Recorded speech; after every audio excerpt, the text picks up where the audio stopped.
In a statement on the Consumer Price Index for October 2024, the department said the CPI data showed a 0.2% month-on-month increase.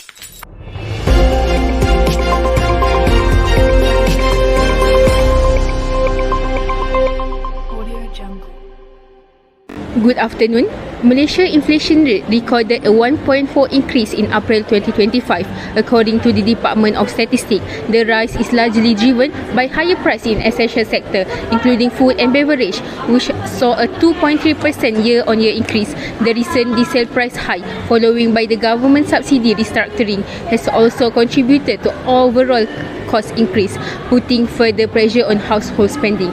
The Economists note that global supply chain disruption, rising food price and local production costs are among the key factors influencing the current inflation trend. Despite being lower than in previous year, the impact on consumer remains significant, with many facing difficulties in managing daily expenses. That's all for now. Stay tuned for more updates at the top of our.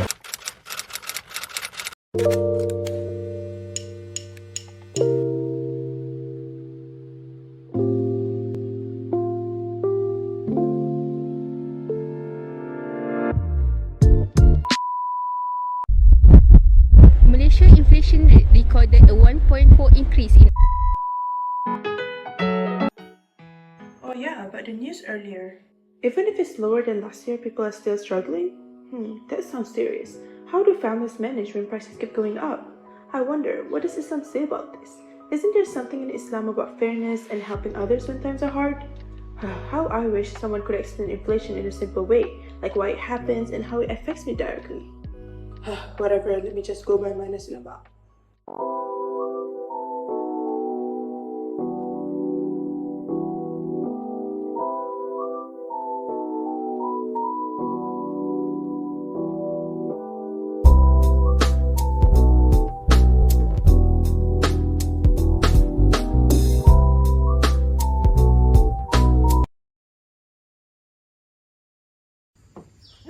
Kak, nasi lemak price went up again?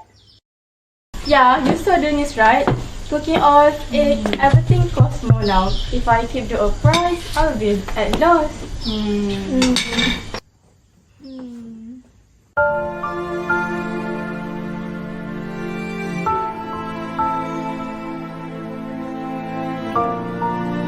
Flashback.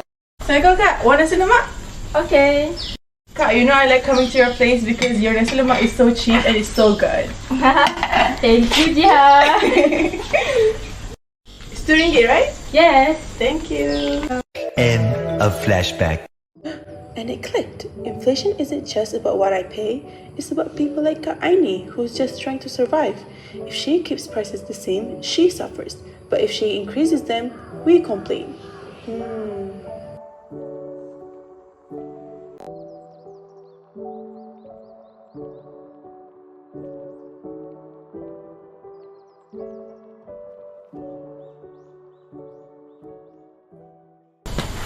Hey, Jiha. Long time no see. How are you? Alhamdulillah, I'm good. How are you? I'm also good. What did you buy? I bought nasi lemak Ustazah from that store. But the price has gone up. It's not the same as it used to be from before. Many items have increased in price now. I saw the news about inflation. What do you think about inflation in Islamic view? Yeah, inflation is a big concern nowadays. From an Islamic perspective, it's actually a serious problem too. Islam promotes fairness and justice in economic transactions. So, anything that harms the people purchasing power or leads to instability is discouraged. Oh, I see. So how does Islam suggest we deal with inflation? Islam encourages practices that prevent inflation, like avoiding excessive money printing, reducing interest-based loan, and ensuring fair pricing. Islam also promotes zakat and sedekah to support the poor, especially when prices and basic needs become harder to afford. Oh, okay, that makes sense. So does Islamic finance also help reduce inflation? In a way, yes. Islamic finance is based on real asset and real sharing, not things like speculation or riba, which are seen to help keep the economy more stable.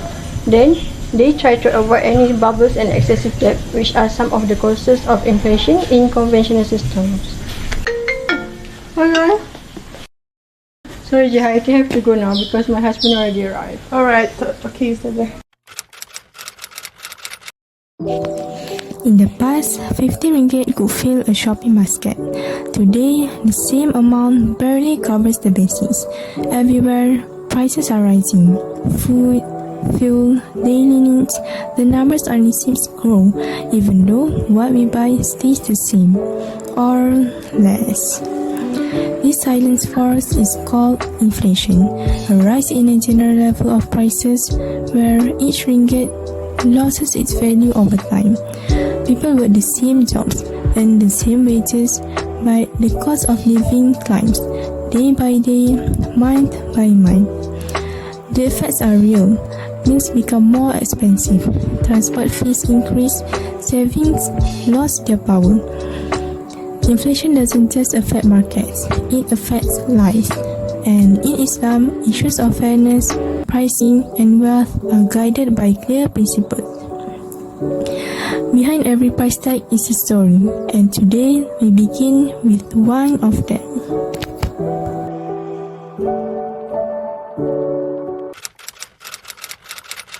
Hi, Assalamualaikum. My name is Natasha. So, what I got from this assignment was that I learned new things about inflation but from an Islamic perspective. I get to know about Islamic history, Islamic scholars, and so on.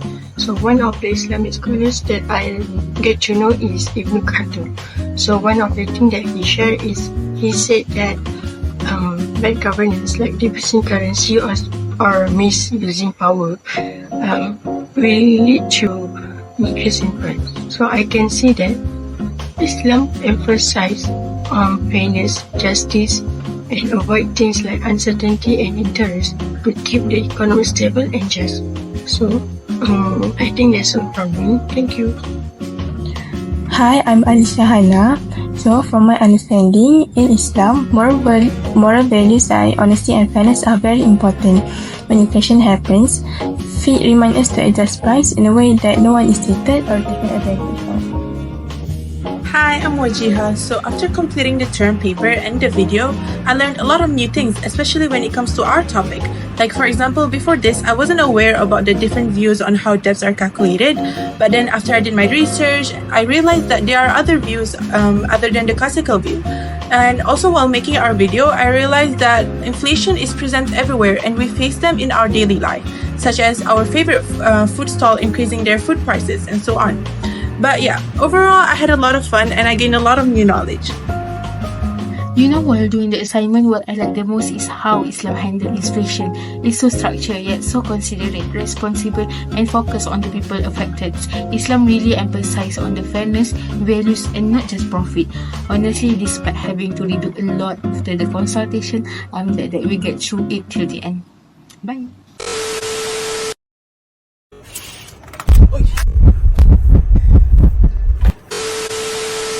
Alamak. Kenapa dia tak shooting?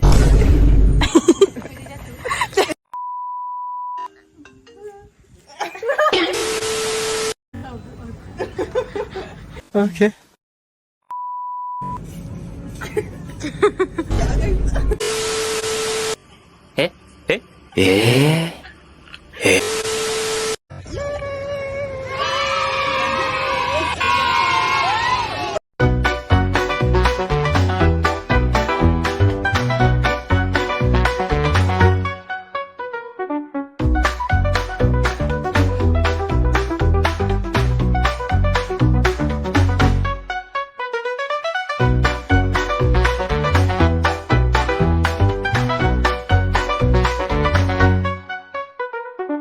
Selalu percaya dan yakinkan semua